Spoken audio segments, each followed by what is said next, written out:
Hai, welcome to back my channel. Di video kali ini, di sini saya hanya sekedar sharing aja mengenai pengalaman saya menggunakan Next.js. Di tahun 2022 ini, saya sedang belajar menggunakan Next.js, sekaligus menggunakan Next.js ini untuk project-project saya yang ada di web developer. Nah, di video kali ini, saya akan menjelaskan alasan-alasan saya menggunakan Next.js ketika saya menggunakan project-project yang ada di web developer. Dan juga disclaimer aja ya teman-teman ya, di sini hanya perspektif saya dan pandangan saya tanpa menjatuhkan framework lain ya, khususnya untuk framework front-end. Karena setiap framework itu memiliki keunggulan masing-masing ya. Nah, di video kali ini saya hanya menjelaskan framework untuk Next.js. Oke, tanpa berlama-lama langsung saja saya jelaskan alasan. Oke teman-teman, untuk alasan yang pertama, di sini saya membuka situs Stack Overflow Survey di tahun 2021. Kalau saya ambil di kategori web framework, di sini kalau kita lihat untuk respondennya sebesar 67.000, yang paling mendominasi yang pertama adalah menggunakan React.js, dan secara profesional pun React.js juga diunggulkan. Nah, kalau kita lihat flashback di tahun 2020, React.js juga sangat yang paling mendominasi. Nah, maka dari itu teman-teman tidak rugi untuk mempelajari React.js. Nah, kalau kita lihat di situs di React.js, bahwa React.js ini merupakan library dari JavaScript. Nah, mengapa sih saya menunjukkan React.js ini? Karena di Next.js ini base murninya menggunakan React.js. Semua strukturnya itu menggunakan React.js. Jadi Next.js ini hanya sebatas untuk frameworknya saja, tapi secara struktural semuanya menggunakan dari React.js, yaitu JavaScript library. Nah, pastinya teman-teman tidak rugi untuk mempelajarinya di tahun 2022 ini. Oke, untuk alasan yang kedua, di sini saya membuka situs nextjs.org langsung, dan di halaman utama kita disuguhi ada sebuah kalimat, yaitu The React Framework for Production, yaitu Next.js ini basisnya menggunakan React dan Next.js ini menggunakan frameworknya, jadi merupakan satu kesatuan ya. Dan kalau kita lihat di fiturnya di Next.js itu banyak sekali fitur yang sangat diunggulkan ya ketika kita menggunakan Next.js, yaitu image optimization. Ketika kita membuat image, sudah dioptimisasi dari Next.js supaya website kita tidak lemot. Ada juga internalization, yaitu language detection, ada Next.js Analytics, ada SSK dan SSR untuk pre-rendering, ada TypeScript support. Ketika teman-teman sudah mempunyai keahlian TypeScript, bisa dicoba di Next.js. Ada file system routing, yaitu ini sangat baik ketika kita membuat routing di Next.js, dan masih banyak lain. Teman-teman bisa cek aja di dokumentasi dari Next.js.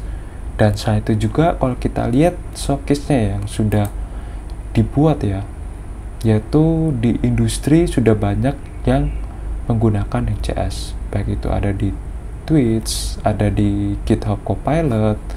Kalau kita lihat di Finance ada Binance, semuanya framework dari web itu murni menggunakan dari Next.js. Jadi teman-teman tidak rugi mempelajari framework ya dari Next.js.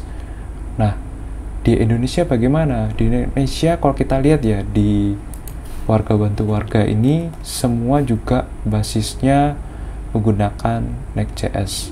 Teman-teman bisa lihat aja GitHub-nya. Nah, kalau kita lihat di GitHub-nya, teman-teman bisa cek semuanya projectnya menggunakan basisnya dari Next.js, tapi juga ada bahasa dari TypeScript. Nah, pastinya tidak rugi untuk mempelajari dari Next.js.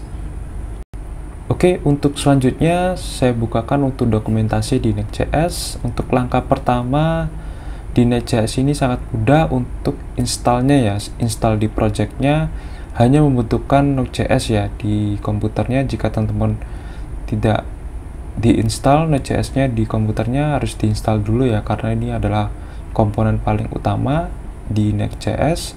Setelah sudah mempunyai Node.js version 12 atau ke atasnya, yaitu di sini disuguhin dua versi ya, yaitu versi yang standar defaultnya yaitu tinggal npx create next apps. Dan ada juga teman-teman jika mempunyai kalian menggunakan TypeScript, bisa di sini npx create next apps yaitu //TypeScript. Jadi teman-teman bebas menggunakan dua version ini tergantung dari kebutuhan ya. Dan kalau kita lihat installnya sangat mudah sekali. Oke, ngomongin masalah struktur folder yang ada di Next.js. Di sini saya sudah menginstal dua kategori, yaitu untuk kategori di Next.js dan ada di kategori untuk React.js. Di Next.js ini saya menginstal untuk versi yang ada TypeScript-nya ya. Kalau ada TypeScript-nya akan muncul tsconfig.json ini. Maka di sini saya sudah menginstal untuk TypeScript. Nah, di Next.js ini di sini disuguhi ada 3 folder komponen penting ya, yaitu pages, public, dan styles. Di folder pages ini tujuannya yaitu untuk handle routing ya. Jadi ketika kita membuat halaman baru, tinggal kita bikin sebuah file yang ada di dalam sebuah folder pages. Nah, di dalam folder pages ini terdapat ada 2 file default, yaitu _apps dan index.tsx. Di index ini adalah untuk menampilkan page utama, halaman utamanya, dan _apps ini adalah untuk merender dari index.tsx-nya. Nah, selain itu juga di folder pages-nya ini ada folder API ketika kita membuat API yang ada di Next.js. Oke, untuk folder pages-nya ada juga folder public ketika kita menaruh gambar-gambar yang akan dikelola di server public. Dan ada untuk folder styles. Di folder style ini dibagi menjadi 2 ya. Ada untuk version global, jadi kita secara global ketik aja misalkan H1, maka akan muncul semua style dari H1 di seluruh pages. Sedangkan untuk lebih spesifik di setiap pagesnya, kita tinggal ketik aja di home.module.css. Jadi tergantung teman-teman sesuai dengan kebutuhannya. Jadi untuk struktur folder yang ada di Next.js. Sedangkan di React.js ini hanya 2 folder ya, yaitu folder republic ya seperti biasa menaruh file gambar yang untuk diolah di public, dan ada juga folder src, di mana src ini dibagi lagi ya, ada untuk masalah styling yaitu index.css, dan ada juga untuk mengelola halaman utamanya ya, yaitu di index dan juga app.js. Untuk menampilkan halaman utama yaitu yang ada di app.js. Untuk merender dari app.js-nya ini ada di file index.js. Jadi kalau kita lihat di React.js ini sedikit lebih berantakan dan tidak struktur seperti di Next.js ya. Karena di folder React.js ini, di folder src ini sudah berantakan ya. Jadi untuk file styling, untuk file untuk merender halaman utamanya itu dijadikan satu di folder src. Nah, teman-teman bisa mengubah menaruh file-file styling atau file-file render JavaScript dengan membuat folder sendiri. Tetapi kok di Next.js ini sudah secara defaultnya sudah ditentukan ya. Jadi sedikit ada bagusnya menggunakan Next.js ketimbang menggunakan React.js untuk membuat project.